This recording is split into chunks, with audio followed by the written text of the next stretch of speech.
यापूर्वीच्या तासिकेमध्ये आपण लोकप्रशासन विषयाचा पेपरचा अभ्यास करत असताना आपण लोकप्रशासनाची ओळख नावाचा पेपर पहिल्या वर्षाला प्रथम सत्रामध्ये शिकत आहोत. त्यातील पहिलं प्रकरण किंवा पहिलं युनिट आपण यापूर्वी पाहिलेलं आहे. आज आपल्याला लोकप्रशासन विषयाचं पेपरमध्ये तुमच्या या फर्स्ट इयरच्या पेपरमध्ये दुसरं युनिट किंवा दुसरं प्रकरण आपल्याला पाहायचं आहे. त्याच्यामध्ये प्रथमतः प्राधान्याने दोन भाग आहेत. एक आहे लोकप्रशासन शास्त्राचा विकास, त्यालाच लोकप्रशासन शास्त्राची उत्क्रांती सुद्धा आपण असं म्हणतो. इंग्लिशमध्ये इव्हॉल्युशन ऑफ पब्लिक ॲडमिनिस्ट्रेशन म्हणजे लोकप्रशासन शास्त्र म्हणून लोकप्रशासन शास्त्राचा विकास आणि उत्क्रांती कधीपासून झालेली आहे. लोकप्रशासन एक अभ्यासशास्त्र म्हणून कधीपासून उदयास आलेला आहे याचा अभ्यास आपल्याला या युनिटमध्ये करायचा आहे. त्यातील दुसरा भाग आहे लोकप्रशासन व खाजगी प्रशासन यातील साम्य व भेद. तो आपल्याला या घटकाच्या नंतर पाहायचा आहे. तत्पूर्वी आपण लोकप्रशासन शास्त्राचा विकास किंवा उत्क्रांती त्याला इंग्लिशमध्ये इव्हॅल्युएशन ऑफ पब्लिक ॲडमिनिस्ट्रेशन म्हणतात. तर प्रामुख्याने लोकप्रशासन एक अभ्यासशास्त्र म्हणून कधीपासून उदयास आले. तर यापूर्वीच्या तासिकेमध्ये समजत असताना सांगितलेलं आहे की माणूस ज्यावेळेस माणूस बनला, लाकडाचा माणूस बनत गेला, त्यावेळेसपासून खऱ्या अर्थाने प्रशासन हा घटक अस्तित्वात आलेला आहे. मी यापूर्वी सांगितलेलं आहे. परंतु एक अभ्यासाच्या दृष्टिकोनातून पाहत असताना लोकप्रशासन केवळ शासनाच्या धोरणाची अंमलबजावणी करणारा कार्यकारी घटक नसून एक बौद्धिक विषय म्हणून उदयास आल्याचा आज आपल्याला दिसून येत आहे. त्यासोबतच कार्यकारी घटकाच्या दृष्टीने विचार केल्यास समाज जीवनाच्या म्हणजे व्यक्तीच्या जन्मापासून लोकप्रशासन विषयाचं अस्तित्व आहे. परंतु एक अभ्यास विषय म्हणून याची सुरुवात 18व्या शतकाच्या उत्तरार्धात झाल्याचे दिसून येते. 18वा शतक इतिहासाच्या दृष्टिकोनातून जर आपण विचार केला तर 18व्या शतकाच्या उत्तरार्धामध्ये लोकप्रशासन विषयाचे अभ्यास विषय म्हणून सुरुवात झाल्याचे दिसून येतं. चीनमध्ये इसवी सन पूर्व 3ऱ्या शतकामध्ये स्पर्धा परीक्षेद्वारे सनदी सेवकांची भरती केली जात असे. प्राचीन भारतीय प्रशासन हे राज्यशास्त्र व अर्थशास्त्राचे अंग मानले जातात. ते त्याचा घटक मानले जात असतात. म्हणजे प्रशासनाचा अभ्यास राज्यशास्त्र आणि अर्थशास्त्र यासोबत प्राचीन काळामध्ये केला जात होता. पुढे ग्रामस्वराज्य असेल, गणराज्य असेल यातून सुव्यवस्थित असं प्रशासन व्यवस्थेची निर्मिती झाल्याचं आपल्याला दिसून येतं. बराच काळ प्रशासनाचा विचार हा राजकारण, कायदा व तत्वज्ञान या अंतर्गत केला जात होता. महान असं हिंदू काव्य असणारं रामायण, महाभारत या महाकाव्य ग्रंथामध्ये सुद्धा लोकप्रशासनाच्या अस्तित्वाविषयी विचार मांडलेले आहेत. त्या काळामध्ये असणारी राजेशाही, त्या काळामध्ये असणारी शासन व्यवस्था यामध्ये प्रशासन अस्तित्वात होतं याची दाखले आपल्याला मिळतात. त्याचबरोबर कौटिल्यचं अर्थशास्त्र असेल, त्याचबरोबर मॅगॅस्थेनिसचा इंडिका ग्रंथ असेल, या अशा प्राचीन ग्रंथामधून सुद्धा प्रशासन त्या काळामध्ये अस्तित्वात असल्याची उदाहरणं आपल्याला मिळतात. त्याशिवाय एरिस्टॉटल असेल, मॅकॅव्हेली असेल यांच्या पॉलिटिक्स ऑफ प्रिन्स या ग्रंथातील प्रशासनासंदर्भात दाखले किंवा संदर्भ मिळतात. त्याचबरोबर प्राचीन काळामध्ये अशी अनेक पुस्तके लिहिली गेली होती की ज्यामध्ये प्रशासनाच्या निर्मिती संदर्भाने किंवा लोकप्रशासन विषयाच्या अभ्यासाच्या अनुषंगाने विस्तृत विवेचन केल्याचं आपल्याला दिसून येतं. परंतु असं असलं तरी लोकप्रशासन असा शब्दप्रयोग 18व्या शतकापर्यंत कुठेही नव्हता. लोकप्रशासन, प्रशासन हा शब्द उल्लेख होता, परंतु लोकप्रशासन हा शब्दप्रयोग 18व्या शतकापर्यंत कुठेही नव्हता. 18व्या शतकाच्या उत्तरार्धात फेडरलिस्ट नावाचा विश्वकोश 18व्या शतकाच्या उत्तरार्धामध्ये फेडरलिस्ट नावाचा विश्वकोश प्रकाशित झाला. विश्वकोश म्हणतो म्हणजे जगातील सर्व शब्दांचा कोश, विश्वकोश प्रकाशित झाला. आणि त्या विश्वकोशामध्ये त्यातील 72व्या शोध निबंधात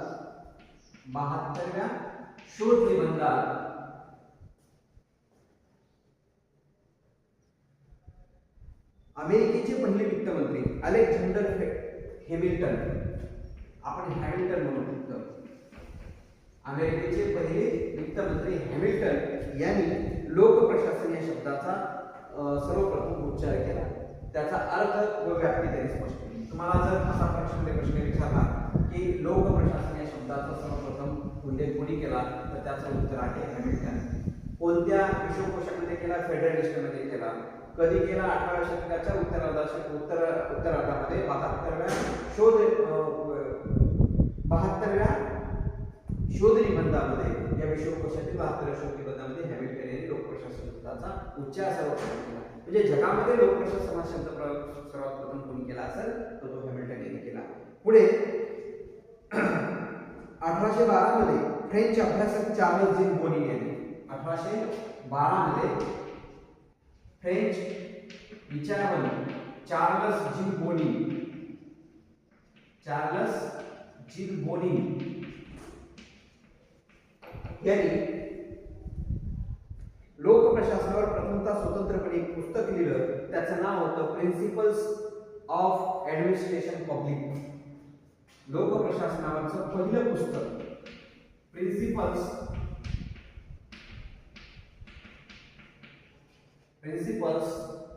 ऑफ ऍडमिनिस्ट्रेटिव्ह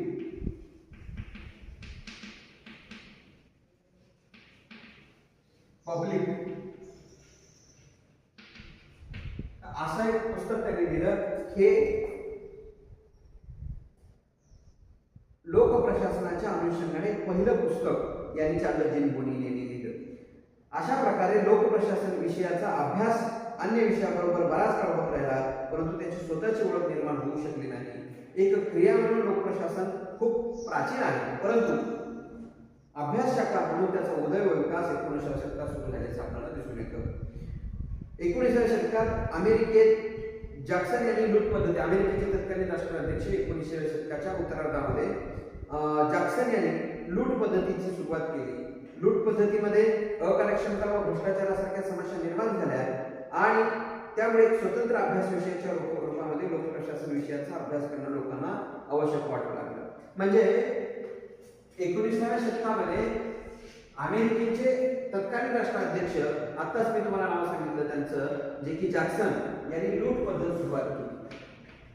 प्रशासनामध्ये पदभरती ही लूट पद्धतीने केली. लूट पद्धती काय आहे?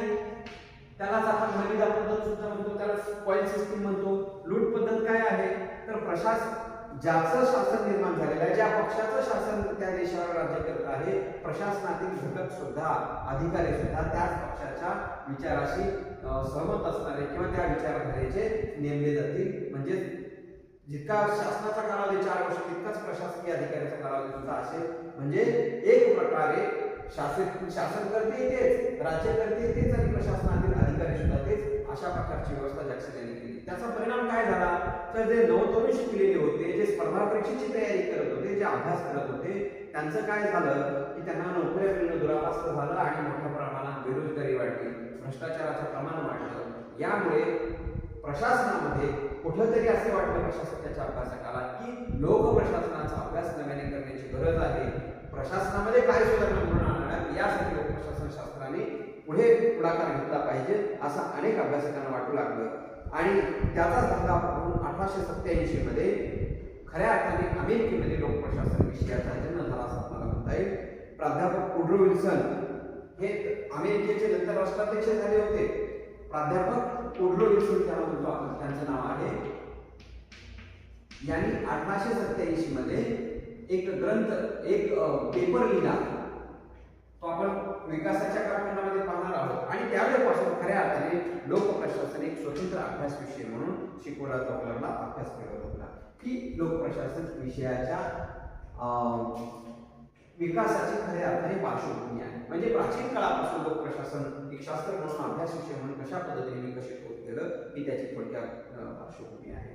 त्यानंतर आपल्याला पाहायचं आहे लोकप्रशासनाच्या विकासातील एकूण 5 टप्पे आहेत, महत्त्वाचे 5 टप्पे आहेत. या 5 टप्प्याचा एका अर्थाने एका दृष्टीने अभ्यास करायचा, एका टप्प्याचा आपल्याला अभ्यास करायचा आहे. तुम्हाला परीक्षेमध्ये असा प्रश्न विचारला जाऊ शकतो, लोकप्रशासन शास्त्राचा अभ्यास विषय म्हणून जो विकास झालेला तो विकास स्पष्ट करा, किंवा लोकप्रशासन शास्त्राची अभ्यास विषय म्हणून झालेली उत्क्रांती स्पष्ट करा, असा तुम्हाला प्रश्न परीक्षेमध्ये विचारला जाऊ शकतो.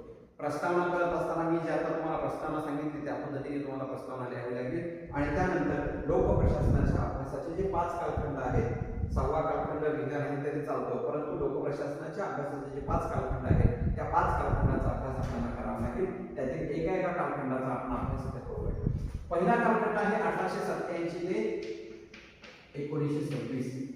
हा लोकप्रशासनाचा अभ्यासाच्या विकासाचा पहिला कालखंड म्हणून त्याला उदयाचा कालखंड सुद्धा आपण म्हणून त्याला ओळखतो, विलगीकरणाचा कालखंड सुद्धा म्हणून ओळखतो. त्याला 3 नावाने ओळखलं जातं. प्रथम कालखंड, उदयाचा कालखंड आणि विलगीकरणाचा कालखंड, अशा 3 नावाने या 1887 ते 21 1924 म्हणजे ओळखलं जातं.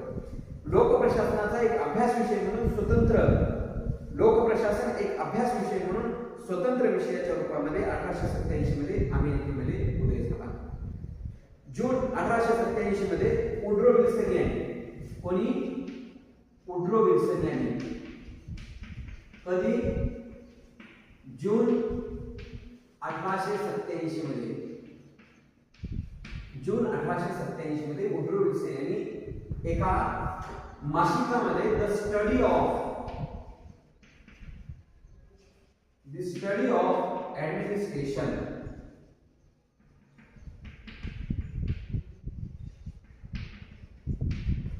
त्याला प्रशासनाचा अभ्यास नावाचा, प्रशासनाचा अभ्यास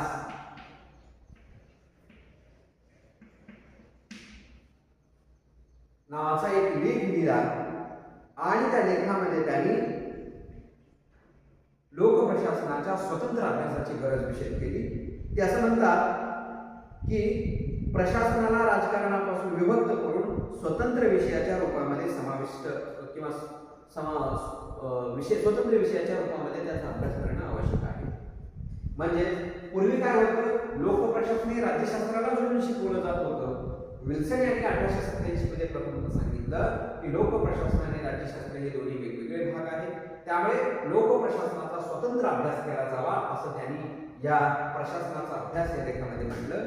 विल्सन पुढे असं म्हणतात की प्रशासन हा राजकारणाबाहेरचा विषय आहे. प्रशासकीय प्रश्न वेगळे आहेत, राजकीय प्रश्न वेगळे आहेत. प्रशासकीय प्रश्न हे राजकीय प्रश्न नसतात. राजकारण प्रशासनाची कार्य निश्चित करते, राजकारण हे प्रशासनाची कार्य निश्चित करते, परंतु त्याच्या कार्यात हस्तक्षेप करू शकत नाही. त्यामुळे कायदा करणे सोपे आहे, परंतु कायद्याची अंमलबजावणी करणे अवघड आहे. कायदा करणं हा राजकारणाचा भाग आहे आणि कायद्याची अंमलबजावणी करणे हा प्रशासनाचा भाग आहे. त्यामुळे अंमलबजावणी करणं कठीण आहे, त्यामुळे प्रशासनाची कार्य पार पाडणं सुद्धा कठीण आहे. आणि म्हणूनच प्रशासन आणि राजकारण हे दोन्ही वेगवेगळे विषय आहेत. प्रशासन आणि राज्यशास्त्र हे दोन्ही वेगवेगळे विषय आहेत. त्यामुळे राज्यशास्त्र आणि राज्यशास्त्राचा स्वतंत्र अभ्यास केला जावा असं वुड्रो विल्सन यांनी सांगितलेलं आहे. पुढे जाऊन असं म्हणतात की प्रशासन शास्त्र राज्यशास्त्राच्या अभ्यासाचा आधुनिक खोळ आहे, ज्याच्या अभ्यासाची सुरुवात 2200 वर्षापूर्वी झाली आहे. म्हणूनच या 2200 वर्षापूर्वी झाली आहे असं वुड्रो विल्सन सांगतात. म्हणजे सर्वप्रथम लोकप्रशासन आणि राज्यशास्त्र याच्या विलगीकरणावर कोणी दिला असेल तो वुड्रो विल्सन यांनी दिला आणि लोकप्रशासनाचा स्वतंत्र अभ्यास केला जावं असं सर्वप्रथम कोणी सांगितलं असेल ते वुड्रो विल्सन यांनी सांगितलं. म्हणून वुड्रो विल्सन यांना लोकप्रशासनाचा जनक असं म्हणतात.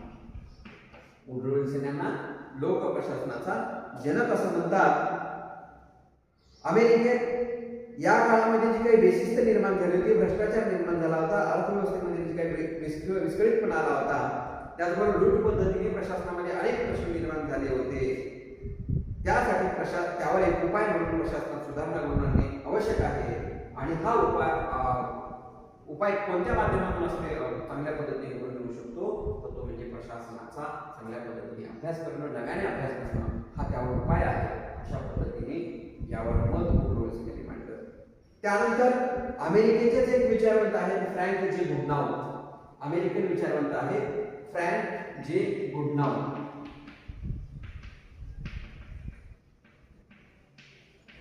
फ्रँक जे गुडनाउथ हे अमेरिकन विचारवंत आहेत.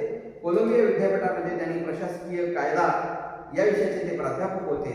यांनी राजकारण आणि प्रशासन नावाचा एक ग्रंथ लिहिला. कोणता? राजकारण आणि प्रशासन. कधी लिहिला? 1900 मध्ये राजकारण आणि प्रशासन नावाचा ग्रंथ लिहिला.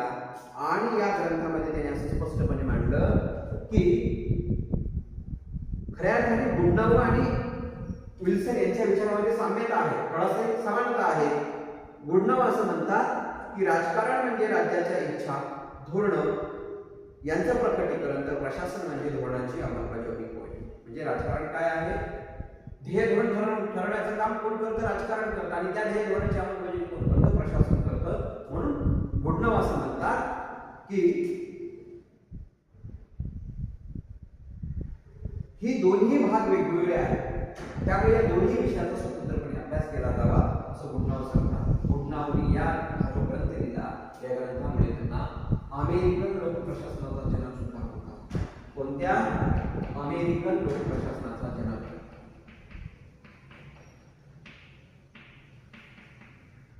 अमेरिकन लोकप्रशासनाचा जनक म्हणतात. पुढे 1912 मध्ये अमेरिकन पॉलिटिकल सायन्स असोसिएशन द्वारा एक कमिटी फॉर्म करण्यात आली. त्या कमिटीचं नाव होतं committee on practical training for public service. 1914 मध्ये कमिटीने आपला अहवाल सादर केला, ज्यामध्ये व्यावसायिक विद्यापीठाच्या स्थापनेच्या आवश्यकतेवर भर दिला गेला. त्यापूर्वीच 1911 मध्ये लोकप्रशासन विषयाची पहिली प्रशिक्षण संस्था training of public service, training school of public सर्व्हिसची स्थापना करण्यात आली. त्याचे पहिले अध्यक्ष म्हणून चार्ल्स बियर्ड यांची नियुक्ती झाली व नंतर ल्युथर कुलिक यांना पदावर नियुक्त केले गेले. त्यापुढे लोकप्रशासनाचा एक वैज्ञानिक दृष्टिकोन अभ्यासाचा विचार व्यक्त झाला. त्याचवेळी लोकप्रशासनाचे ध्येय, कार्यक्षमता व काटकसर असेल यावर भर दिला गेला. याच काळात टेलर सारख्या विचारवंतांनी, FW सारख्या विचारवंतांनी शास्त्रीय व्यवस्थापन सिद्धांताद्वारे लोकप्रशासनाला एक विशिष्ट अशी ओळख निर्माण केली. म्हणजे 1887 ते 1926 हा लोकप्रशासनाच्या अभ्यासाचा जो प्रथम कालखंड आहे तो खऱ्या अर्थाने लोकप्रशासनाच्या उदयाचा कालखंड आहे.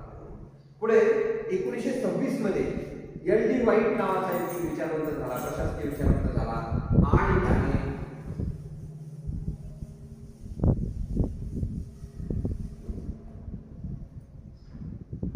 1926 मध्ये LD व्हाईट नावाचा एक विचारवंत झाला आणि त्या LD व्हाईटने an introduction to the study of public administration, an introduction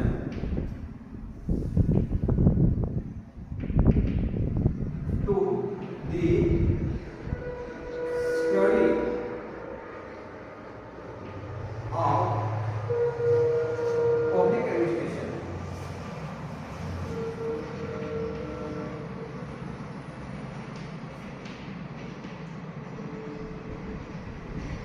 introduction to the public administration हे लोकप्रशासनावरील पहिलं क्रमिक पुस्तक लिहिलं. हे पहिलं क्रमिक पुस्तक आहे लोकप्रशासनावरचं.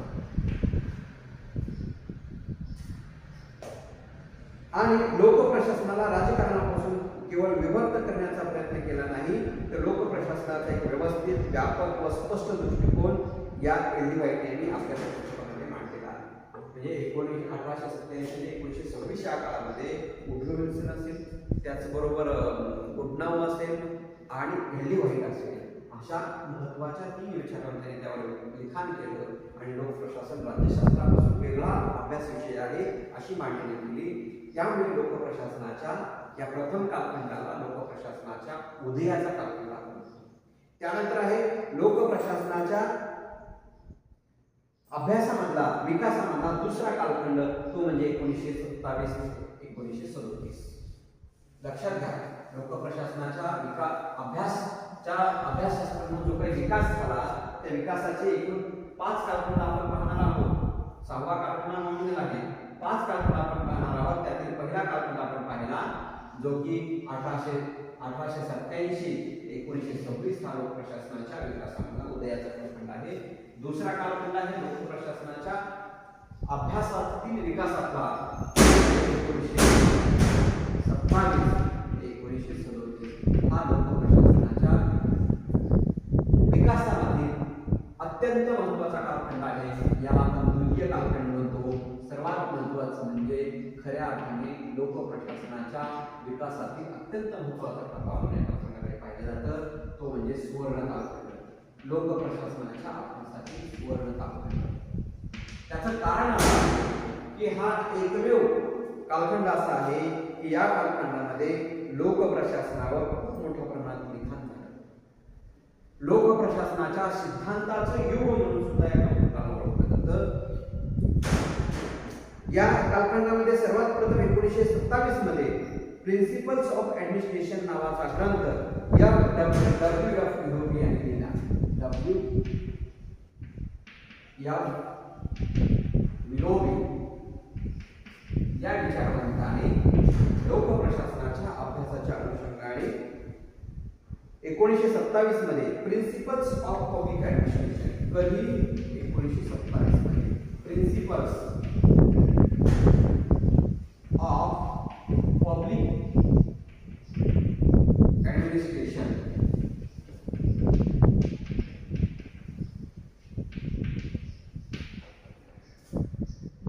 हा लोकप्रशासनावर ग्रंथ लिहिला व लोकप्रशासनाला सिद्धांताशी जोडण्याचा प्रयत्न या माध्यमातून विलोबी यांनी केला. पुढे F.W. टेलर यांनी, त्याचबरोबर हेनरी फेवर यांनी जे काही ग्रंथ लिहिले होते, हेनरी टेलरचा ग्रंथ होता सायंटिफिक मॅनेजमेंट, जो त्यांनी 1911 मध्ये लिहिला होता. परंतु त्यासोबतच हेनरी फेवर यांनी जनरल अँड इंडस्ट्रियल मॅनेजमेंट नावाचा ग्रंथ लिहिला होता, तो 1916 मध्ये लिहिला होता. परंतु हे जरी पहिल्या कालखंडामध्ये टेलर आणि हेनरी फेवरचे ग्रंथ येत असतील तरी दुसऱ्या कालखंडामध्ये त्यांच्या ग्रंथाचं प्रकाशन झालं आणि ते लोकांच्या समोर आले आणि त्यामुळे लोकप्रशासनाच्या अभ्यासाला अधिक गती मिळाली असं आपण म्हणू शकतो. त्याचबरोबर व्यवस्थापन शास्त्राचे संबंधित दृष्टिकोन ठेवून मुनिवर यांनी, त्याचबरोबर ल्युथर बुर्विक यांनी लोकप्रशासनाला सिद्धांताशी जोडण्याचा प्रयत्न केला. तर मुनिवर यांनी 1939 मध्ये दी प्रिन्सिपल ऑफ ऑर्गनायझेशन नावाचा ग्रंथ लिहिला. पुढे बुलिक व बुर्विक यांनी papers on science of administration नावाचा ग्रंथ 1937 मध्ये लिहिला. Papers on the science of administration नावाचा ग्रंथ ल्युथर बुलिक आणि बुर्विक यांनी लिहिला. याच काळामध्ये ल्युथर बुलिक आणि बुर्विक यांनी पोस्ट फॉर्म सिद्धांताद्वारे लोकप्रशासनाची व्याप्ती स्पष्ट केली. तो आपण व्याप्तीमध्ये पाहत असताना पाहिलेला आहे. पोस्ट फॉर्म ही लोकप्रशासनाची व्याप्ती आहे. यातील प्रत्येक शब्द हे लोकप्रशासनाचं कार्य दर्शवतो. प्रत्येक शब्द हा लोकप्रशासनाचं कार्य दर्शवतो. हा पोस्ट फॉर्म सिद्धांत हा सर्वप्रथम कोणी मांडला असेल तर तो ल्युथर बुलिक यांनी मांडला आणि या दृष्टिकोनाची मांडणी कधी झाली असेल तर ते दुसऱ्या काळात लोकप्रशासनाला अत्यंत गाजलेला आणि महत्त्वाचा असणारा दृष्टिकोन म्हणजे पोस्ट फॉर्म तो या काळामध्ये ल्युथर बुलिक यांनी मांडला. या काळामध्ये प्रशासन म्हणजे व्यवस्थापन होय असे म्हणून प्रशासनाच्या कार्यक्षमतेसाठी संघटनेची आवश्यकता असावी. त्याचबरोबर संघटनेची औपचारिक रचना महत्त्वाची असते. या दृष्टिकोनातून सुद्धा मोठ्या प्रमाणात लिखाण झालं गेलं. पुढे जाऊन एल्टन मेयो असतील, मेरी पार्कर फॉलेट असतील, अशा अनेक विचारवंतांनी सुद्धा या काळामध्ये लोकप्रशासनावर लिखाण केलं. म्हणून लोकप्रशासनाच्या विकासातील हा दुसरा कालखंड हा आपल्याला काय म्हणतात सुवर्ण कालखंड असं म्हणतात. तिसरा कालखंड आहे लोकप्रशासनाच्या अभ्यासामधील आव्हानात्मक कालखंड, जो की आपण इथे लिहिलेला आहे. तिसरा कालखंड 1938 ते 1947. 1938 ते 1947 हा तिसरा कालखंड आहे. याला आपण आव्हानात्मक कालखंड असं म्हणतो. त्याचं कारण असं आहे 1938 ते 1947 या कालखंडामध्ये लोकप्रशासनाच्या समोर अनेक आव्हानं उभी राहिली. लोकप्रशासनाचे सिद्धांत, लोकप्रशासनाचे तत्व हे बऱ्याच विचारवंतांनी नाकारले. लोकप्रशासन हे अभ्यासाचं शास्त्र होऊ शकत नाही अशा प्रकारची मांडणी बऱ्याच विचारवंतांनी केली. या कालखंडात लोकप्रशासनाच्या सिद्धांताला केवळ मानव संबंध दृष्टिकोनाचा जनक एल्टन मेयो यांनी आव्हान दिलं. फक्त यांनी आव्हान दिलं नाही तर यांनी चांगलं मांडलं. तर त्यासोबत त्यांच्या विरुद्ध दिशेने चेस्टर बर्नार्ड असेल, रॉबर्ट डहाल असेल, हर्बर्ट सायमन असेल, अशा अनेक विचारवंतांनी लोकप्रशासनाच्या सिद्धांताने तत्वाला विरोध केला. लोकप्रशासन मानवी तत्वांशी संबंधित असले पाहिजे. संघटनात्मक कुशलता ही सामाजिक कुशलतेवर अवलंबून असली पाहिजे.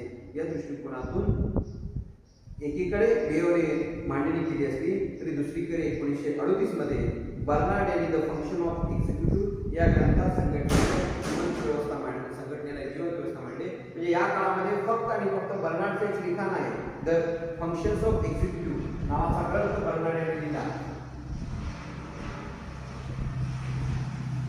बर्नार्ड यांनी द फंक्शन्स ऑफ एक्झिक्युटिव्ह नावाचा ग्रंथ लिहिला. याच्याशिवाय या काळामध्ये कुठलंही लिखाण लोकप्रशासनावर झालं नाही. सोबत अनेक विचारवंतांनी लोकप्रशासनाचे तत्व नाकारले, सिद्धांत नाकारले. त्यामुळे तुम्हाला नाव सांगितलं हर्बर्ट सायमन नावाचा विचारवंत असतो.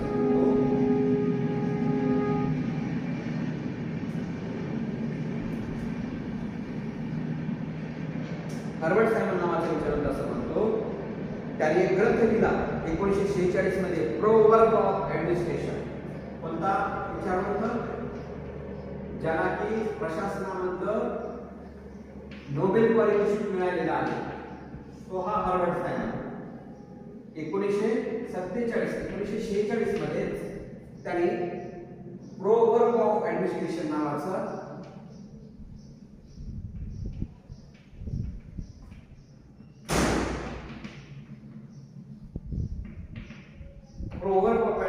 नावाचा ग्रंथ लिहिला आणि यांनी प्रशासनाच्या सिद्धांताला मणी दंतकथा आहे असं म्हटलं. म्हणजे लोकप्रशासनाचे सिद्धांत हे मणी, वाक्यप्रचार, त्याचबरोबर दंतकथा यासारखे असल्याचं हर्बर्ट सायमन यांनी म्हटलं. म्हणजे लोकप्रशासनाचे तत्व सिद्धांत हे कुचकामी ठरल्याचं एक प्रकारे यांनी सांगितलं. त्याचबरोबर पुढे जाऊन 1947 मध्ये हर्बर्ट सायमन यांनी ऍडमिनिस्ट्रेटिव्ह बिहेवियर नावाचा ग्रंथ लिहिला आणि याने 1947 मध्ये ऍडमिनिस्ट्रेटिव्ह बिहेवियर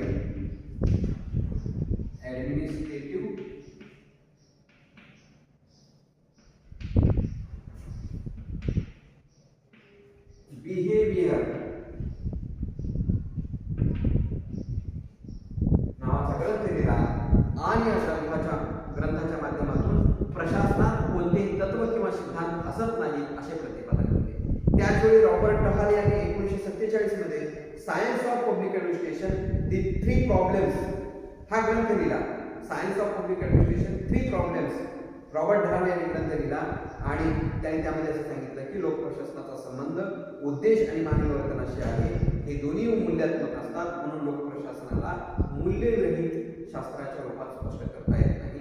या कालखंडातील विचारवंताच्या मते तथ्य विश्लेषणाला महत्त्व आहे, मूल्यांच्या विश्लेषणाला नाही. परिणामतः लोकप्रशासनाच्या बौद्धिक अध्ययनाऐवजी व्यावहारिक अध्ययनाचे महत्त्व वाढले व प्रशासनाच्या वर्तमान घटकाचा अभ्यास करण्यास सुरुवात झाली. म्हणजे एक प्रकारे लोकप्रशासनाच्या अस्तित्वाला आव्हान या तिसऱ्या कालखंडामध्ये मिळाले. लोकप्रशासनाच्या अभ्यासातला चौथा कालखंड आहे तो म्हणजे 1948 ते 1970. चौथा कालखंड आहे लोकप्रशासनाच्या अभ्यासामधला 1948 ते 1970. या कालखंडाला आपण संकटग्रस्त कालखंड म्हणतो. कोणता कालखंड? संकटग्रस्त कालखंड. चौथा कालखंड लोकप्रशासन शास्त्राच्या विकासातील चौथा कालखंड 1948 ते 1970 जो की संकटग्रस्त कालखंड आहे. तिसऱ्या कालखंडात लोकप्रशासनाच्या सिद्धांत व नियमावर करण्यात आलेल्या टीकेमुळे म्हणजे ह्या कालखंडामध्ये लोकप्रशासनावर टीका झाली. लोकप्रशासनाचे सिद्धांत म्हणजे तत्व म्हणजे मनी आहे, दंतकथा आहेत, वाक्यप्रचार आहेत, त्यामुळे ते कुचकामी आहेत, अशा प्रकारची टीका या काळामध्ये करण्यात आली आणि त्याचाच परिणाम म्हणून लोकप्रशासनाच्या विश्वसनीयतेवर प्रश्नचिन्ह निर्माण झालं. त्यामुळे चौथ्या कालखंडामध्ये लोकप्रशासनाचे स्वरूप काय आहे, काय होऊ शकते हा शंकेचा विषय बनला. त्यामुळे लोकप्रशासनाच्या अस्तित्वाचा प्रश्न निर्माण झाला. म्हणून लोकप्रशासनाचा हा संकटग्रस्त कालखंड म्हणून ओळखला जातो. पुढे या कालखंडात लोकप्रशासनाचे स्वतंत्र अस्तित्वच अमान्य करण्यात आले. म्हणजे हा तो कालखंड आहे. हा कालखंड अत्यंत संकटग्रस्त लोकप्रशासन विषयासाठी गेला, कारण या काळामध्ये लोकप्रशासनाचं अस्तित्वच अमान्य करण्यात आलं. त्याचबरोबर लोकप्रशासन हे वेगळे शास्त्र नसून, अभ्यासशास्त्र नसून, अभ्यासाचा विषय नसून तो राज्यशास्त्राचाच एक भाग आहे अशी एक प्रकारे त्यावेळेस विचार पुढे मांडले गेले. दुसऱ्या महायुद्धानंतर बदललेल्या परिस्थितीने, दुसऱ्या महायुद्धामध्ये जी काही परिस्थिती झाली होती त्या बदललेल्या परिस्थितीने लोकप्रशासनाला राज्यशास्त्राकडे आकर्षित करण्याचा प्रयत्न केला गेला. जॉन बोस नावाचा राज्यशास्त्राचा एक अभ्यासक आहे. तो असं म्हणतो की लोकप्रशासनाचे सिद्धांत राज्यशास्त्राच्या सिद्धांतासारखेच आहे. त्यामुळे लोकप्रशासनाचा राज्यशास्त्राशी एक बौद्धिक संबंध स्थापन करण्याचा बौद्धिक संबंध निर्माण झाला पाहिजे अशा प्रकारची मांडणी गॉस यांनी केली. 1950 पर्यंत लोकप्रशासन व राज्यशास्त्र पुन्हा एक विषय जोडले गेले. या कालखंडात सायमन रॉबर्ट डहाल यांचा विशेष लोकप्रशासनावर प्रभाव पडला. सायमनच्या दृष्टिकोनातून लोकप्रशासनाला मानसशास्त्र, समाजशास्त्र, अर्थशास्त्र व राज्यशास्त्राशी जोडून त्याचा अभ्यास त्या दृष्टिकोनातून केला जावा अशी मांडणी सायमनने केली. याच कालखंडात F.W. रिग्ज नावाच्या विचारवंताचं पदार्पण झालं. त्यांनी प्रशासकीय व्यवस्थेचा व्यापक पर्यावरणीय स्वरूपाला दृष्टिकोनातून पर्यावरण एक ॲडमिनिस्ट्रेशन, एन्व्हायरमेंटल ॲडमिनिस्ट्रेशन या दृष्टिकोनातून प्रशासनाचा अभ्यास केला. त्याचबरोबर थिसायगरेस असेल, डग्लस मॅकग्रेगर असेल, फ्रान्सिस रिकर्ट असेल, अशा अनेक विचारवंतांनी मानवी संबंधाचा दृष्टिकोन मांडला आणि त्यांच्यामध्ये संघटित असे वातावरण तयार केले पाहिजे की ज्यातून कामगाराला आपल्यामुळे एक निश्चित उद्देशाची प्राप्ती होत असल्याची मानसिकता निर्माण. 1960च्या दशकामध्ये काय झालं? एडवर्ड विटनर नावाच्या विचारवंताने डेव्हलपमेंट ॲडमिनिस्ट्रेशन आणि रिग्ज यांनी ॲडमिनिस्ट्रेटिव्ह डेव्हलपमेंट हे ग्रंथ प्रस्थापित केले. ड्वाईट वॉल्डो नावाचा एक विचारवंत होऊन गेला. त्यांनी लोकप्रशासनासंबंधी नवीन विचार मांडले. त्याने सामाजिक परिवर्तनाच्या आव्हानांना तोंड देण्यासाठी लोकप्रशासनाच्या सहभागावर भर दिला. म्हणून एडवर्ड ड्वाईट वॉल्डो यांना आधुनिक लोकप्रशासनाचा जनक सुद्धा आपण असं म्हणतो. नव्याने लोकांना लोकप्रशासनाचा संकटग्रस्त का वाटतात आणि त्यामुळे लोकप्रशासनाला नव्याने अभ्यास करण्याची गरज आहे असं ड्वाईट वॉल्डो यांनी मांडले. नवीन सिद्धांत, नवीन तत्व या दृष्टिकोनातून त्याची उभारणी मांडणी करण्याचं त्याने सुचवलं. म्हणून आधुनिक लोकप्रशासनाचा जनक सुद्धा आपण त्यांना म्हणतो. त्याचबरोबर 1960च्या दशकात लोकप्रशासनासंबंधी अंतर्गत प्रक्रियेच्या अभ्यासावर भर दिला. त्या काळातच फिलाडेल्फिया परिषद झाली, त्या काळात मिन्नोब्रुक परिषद झाली आणि ह्याच फिलाडेल्फिया परिषद असेल, मिन्नोब्रुक परिषद असेल, या परिषदामध्ये लोकप्रशासनाचं अस्तित्व कसं टिकून राहील, लोकप्रशासनातील नवीन सिद्धांत आणि तत्व याचा अभ्यास करण्यावर या काळामध्ये भर दिला गेला आणि तो नंतरचा कालखंड नंतर 1990 लोकप्रशासनाच्या अभ्यासातला हा 5वा कालखंड आणि अत्यंत महत्त्वाचा कालखंड तो की ज्याला आपण लोकप्रशासनाच्या उत्कर्षाचा कालखंड म्हणतो. 1971 ते 1990 आजपर्यंत आपण आता 1991 म्हणायचंच नाही, 1990 किंवा आजपर्यंत आपण खऱ्या अर्थाने 5च कालखंड महत्त्वाचे आहेत. तर याला लोकप्रशासनाच्या अभ्यासातला उत्कर्षाचा कालखंड म्हणतात.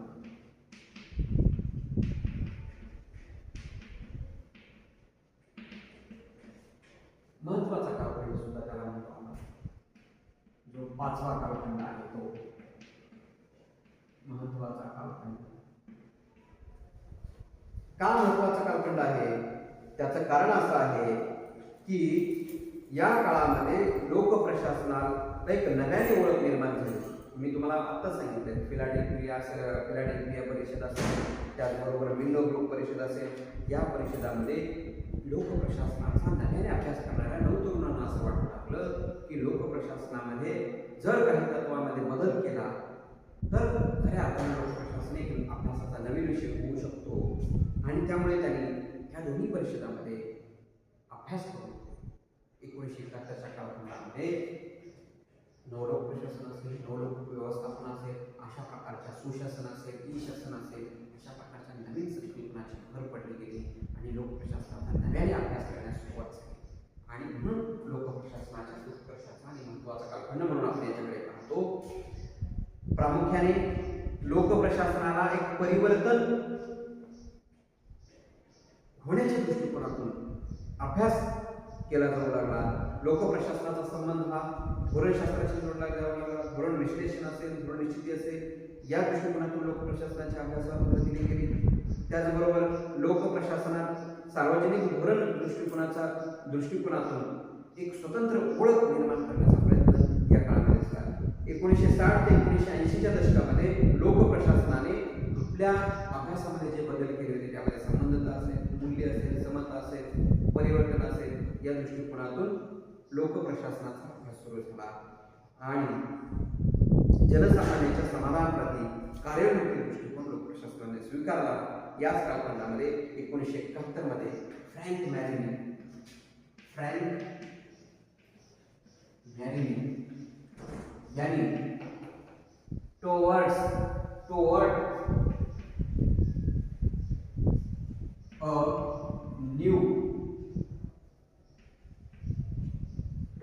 a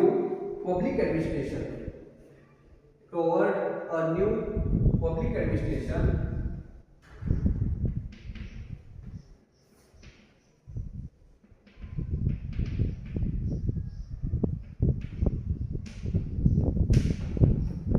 मिल्नोब्रुक पर्स्पेक्टिव्ह व ड्वाइट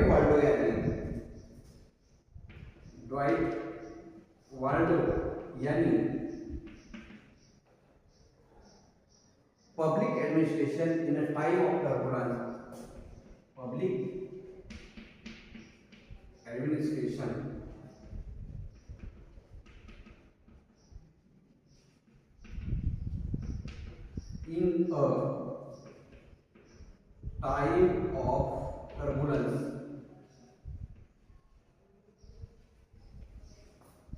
असे दोन वेगवेगळे ग्रंथ या काळामध्ये लिहिले गेले आणि या लोकप्रशासनातील या दोन ग्रंथांनी मोठ्या प्रमाणात लोकप्रशासनाच्या उत्कर्षामध्ये बदल घडून आणला. म्हणजे अधिक लोकप्रशासनाचा अभ्यास गतीने होऊ लागला. म्हणून हे दोन ग्रंथ लोकप्रशासनाच्या अभ्यासाला नवीन दिशा किंवा गती प्राप्त करून देण्यासाठी मार्गदर्शक ठरले. तर एकंदरीत लोकप्रशासनाच्या अभ्यासामध्ये ही खऱ्या अर्थाने एक 5 टप्प्यामध्ये लोकप्रशासनाचा उत्कर्ष कसा झाला, लोकप्रशासनाचा विकास कसा झाला, लोकप्रशासनाची उत्क्रांती कशी झाली, हे 5 टप्प्याच्या आधारे आपल्याला स्पष्ट करते. आणि मग 1991 ला परिस्थिती बदलली. लोकप्रशासनाला मग अधिक महत्त्व प्राप्त झाले. जो 6वा कालखंड आहे 1991 ते आजपर्यंत भारतामध्ये किंवा जगामध्येच एकंदरीत लोकप्रशासनाच्या अनुषंगाने अभ्यासाच्या दृष्टिकोनातून एक महत्त्वपूर्ण बदल झाला. कारण 1988 च्या नंतर मात्र 1991 मध्ये बाजारभिमुख दृष्टिकोन लोकप्रशासनाने किंवा प्रशासकाच्या अभ्यासकाने स्वीकारला आणि त्यामुळे उदारीकरण, खाजगीकरण आणि जागतिकीकरण हे धोरण जगामध्ये मोठ्या प्रमाणात अवलंबली गेली.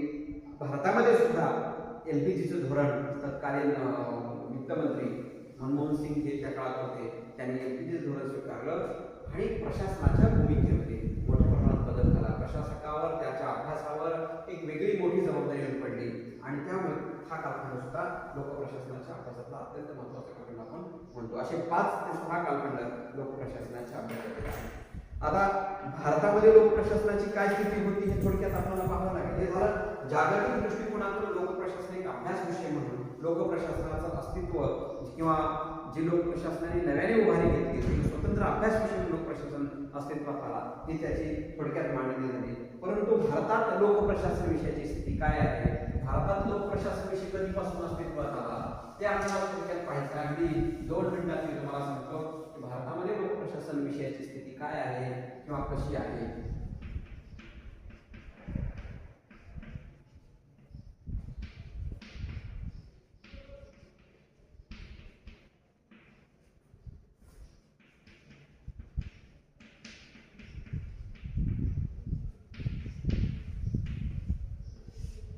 भारतातील लोकप्रशासन विषयाची स्थिती काय आहे तर स्वातंत्र्यपूर्व काळामध्ये भारतामध्ये लोकप्रशासन विषयाचा अभ्यास करण्याच्या सुविधा मर्यादित होत्या. राज्यशास्त्र असेल, इतिहास असेल, अर्थशास्त्र असेल इत्यादी विषयाचा भाग म्हणून प्रशासनाचा अभ्यास त्या काळामध्ये केला जात होता. स्थानिक स्वराज्य संस्थांच्या अभ्यासापासूनच लोकप्रशासनाचा अभ्यास उदयास आलेला दिसतो. 1930 च्या दशकामध्ये स्थानिक स्वराज्य संस्थेचा अभ्यास देशातील काही राज्यामध्ये राज्यशास्त्राच्या अभ्यासक्रमाचा एक भाग म्हणून केला जात होता. 1927 मध्ये प्रोफेसर बर्फीवाला यांनी स्थानिक स्वराज्य संस्थेची स्थापना मुंबईमध्ये केली. भारतात सर्वप्रथम या संस्थेद्वारे कर्मचाऱ्यांना प्रशिक्षण व संशोधनाची सुविधा निर्माण करण्यात आली. भारताला स्वातंत्र्य मिळाल्यानंतर लखनौ विद्यापीठात राज्यशास्त्र अभ्यासांतर्गत लोकप्रशासनाच्या अभ्यासाची सुरुवात झाली. स्वातंत्र्य मिळाल्याच्या नंतर लखनौ विद्यापीठात सर्वप्रथम राज्यशास्त्रामध्ये लोकप्रशासनाच्या अभ्यासाला राज्यशास्त्राचा एक भाग म्हणून शिकवण्यास सुरुवात झाली. पुढे भारतातील अनेक विद्यापीठांमध्ये राज्यशास्त्रांतर्गत लोकप्रशासन विषयाच्या अभ्यासाला प्रारंभ झाला. मद्रास विद्यापीठामध्ये 1937 राज्यशास्त्रांतर्गत लोकप्रशासन विषयामध्ये पदविका अभ्यासक्रम सुरू करण्यात आला. 1938 मध्ये अलाहाबाद विद्यापीठाने स्थानिक प्रशासनामध्ये पदविका अभ्यासक्रम सुरू केला. तर महाराष्ट्रामध्ये 1949 मध्ये खऱ्या अर्थाने 1945 स्थापना झाली म्हणून नागपूर विद्यापीठात स्थानिक सुशासन विषयात पदविका अभ्यासक्रम सुरू केला. नागपूर विद्यापीठाचे की राष्ट्रसंत आज आपण राष्ट्रसंत तुकडोजी महाराज विद्यापीठ म्हणतो, या विद्यापीठामध्ये स्थानिक सुशासन या विषयात पदविका अभ्यासक्रम सुरू केला. डॉक्टर MP शर्मा यांनी 1950 मध्ये नागपूर विद्यापीठात लोकप्रशासन व स्थानिक स्वराज्य संस्था हा एक स्वतंत्र विषय सुरू केला, जो की आजही सुरू आहे. म्हणजे 1950 मध्ये डॉक्टर MP शर्मा हे भारतातील पहिले लोकप्रशासन विषयाचे प्राध्यापक होते. म्हणून भारतीय लोकप्रशासनाचे जनक सुद्धा MP शर्मा यांना म्हटलं जातं. MP शर्मा का म्हटलं जातं? कारण त्यांनी सर्वात प्रथम लोकप्रशासनाचा स्वतंत्र विभाग, स्वतंत्र विषय म्हणून 1950 मध्ये नागपूर विद्यापीठामध्ये लोकप्रशासन विषयाची सुरुवात केली. म्हणून त्यांना लोकप्रशासन विषयाचे जनक आपण म्हणतो. लखनौ विद्यापीठात 1959 मध्ये VKN मेनन यांच्या नेतृत्वाखाली लोकप्रशासन विषयात पदव्युत्तर अभ्यासक्रम म्हणजे MA अभ्यासक्रम सुरू करण्यात आला. 1961 मध्ये उस्मानिया विद्यापीठ हैदराबाद व पंजाब विद्यापीठाने स्वतंत्र लोकप्रशासन विभाग स्थापन केला. 1963 मध्ये राजस्थान विद्यापीठाने स्वतंत्र लोकप्रशासन विभाग सुरू केला. 1968 मध्ये 1968 मध्ये सागर विद्यापीठाने मास्टर ऑफ पब्लिक ॲडमिनिस्ट्रेशन नावाने अभ्यासक्रम सुरू केला. तर 1971 मध्ये दक्षिण गुजरात विद्यापीठ सुरतने पदवी व पदवी स्तरावर लोकप्रशासन विषय सुरू केला. त्यासोबतच नंतर हळूहळू काळामध्ये मराठवाड्यातील डॉक्टर बाबासाहेब आंबेडकर मराठवाडा विद्यापीठ औरंगाबाद जे की छत्रपती संभाजीनगर आपण ओळखतो, तिथे पदवी व पदवी स्तरावर डॉक्टर बालाजी बोरा यांच्या प्रयत्नाने 1984 मध्ये स्वतंत्र लोकप्रशासन विभागाची स्थापना करण्यात आली. 1994 मध्ये नांदेड येथील स्वामी रामानंद तीर्थ मराठवाडा विद्यापीठाची स्थापना झाली आणि त्या काळापासून लोकप्रशासन विषयात पदवी व पदवी स्तरावर लोकप्रशासन विषय शिकवला जाऊ लागला. आज भारतातील सर्वच प्रमुख विद्यापीठांमध्ये लोकप्रशासन विषय हा पदविका, पदवी, पदव्युत्तर, MP, PhD या अभ्यासक्रमामध्ये अभ्यासक्रमाची सोय करण्यात आलेली आहे. पुढे आपण आपल्या दृष्टिकोनातून विचार केला तर संत गाडगेबाबा अमरावती विद्यापीठामध्ये 2001 पासून आपल्या मातोश्री शांताबाई गोटे महाविद्यालयामध्ये संत गाडगेबाबा अमरावती विद्यापीठात सर्वप्रथम लोकप्रशासन विषय हा पदवी स्तरावर शिकवला जाऊ लागला. हा सुद्धा एक त्यामधील अभ्यासाचा भाग होऊ शकतो. Paul H. अकलबी यांच्या शिफारशीनुसार 1954 मध्ये नवी दिल्ली येथे भारतीय लोकप्रशासन संस्था IIT त्याला आपण म्हणतो, इंडियन इन्स्टिट्यूट ऑफ पब्लिक ॲडमिनिस्ट्रेशनची स्थापना करण्यात आली. या संस्थेद्वारे Indian journal of public administration नियतकालिके चालवले जाऊ लागले. भारतीय लोकप्रशासन संस्थेद्वारे प्रशासनातील उच्च पदस्थ अधिकाऱ्यांना अद्ययावत प्रशिक्षण देण्याचे कार्य केले जाते. तसेच प्रशासकीय सुधारण्याच्या अनुषंगाने संशोधनाला सुद्धा चालना देण्याचं काम केलं जातं. म्हणजे एकंदरीत आपण असं म्हणू शकतो की भारतामध्ये लोकप्रशासन हा विषय आज संबंध विद्यापीठामध्ये चांगल्या पद्धतीने शिकवला जातो. अनेक विद्यार्थी लोकप्रशासनाचा अभ्यास स्पर्धा परीक्षेच्या दृष्टिकोनातून आणि पुढे प्रशासनामध्ये जाण्याच्या दृष्टिकोनातून करतात आणि लोकप्रशासन एक अभ्यास विषय म्हणून ते शिकतात आणि प्रशासनामध्ये प्रशासक म्हणून उत्कृष्टरित्या काम सुद्धा करतात. हे लोकप्रशासनाचं महत्त्व आहे. त्यामुळे लोकप्रशासनाच्या विकासाची ही अभ्यासाची आपल्याला मांडणी अशा पद्धतीने करत आहे. धन्यवाद.